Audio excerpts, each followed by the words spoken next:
குடும்பத்திலேருந்து யார் வரலைன்னா என்னங்க, கலை குடும்பத்திலேருந்து பூஜா ஹெக்டே வந்தாங்கல்ல, அது பத்தாது அவங்களுக்கு.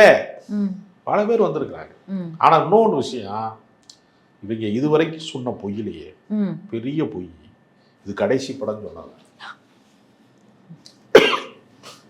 இது கடைசி படம் இல்லைங்க. ஆடுன காலம் பாடுன வாய் நிற்காதுப்பாங்க. எம்ஜிஆர் 77 முதலமைச்சர் ஆகிட்டார், 72 கட்சி ஆரம்பிச்சு 75 முதலமைச்சர் ஆகிட்டார். அப்போ மொராஜி தேசாய் பிரதமராக இருக்காரு. எம்ஜிஆர் நம்ம செஞ்சிருக்காரு.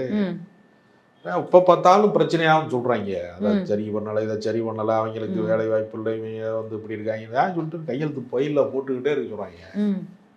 கையெழுத்து போட்டுக்கிட்டே இருக்கிறாங்க. போனோமா, ஒரு டான்ஸை போட்டோமா, சண்டையில் நடித்தோமா, கத்தி சண்டை போட்டோமா, கை தட்டினாங்களா, எப்படி இருந்துச்சு வாழ்க்கை, யாரும் கையெழுத்தாக போட சொல்கிறாங்க.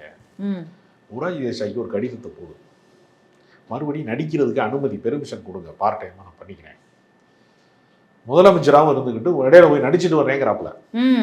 அவரால் முடியல, இருக்க முடியல. ஆமாம், வயசு கொஞ்சம் வயசு கிடையாது, அப்பயே அவருக்கு 65 வயசு ஆயிடுச்சு.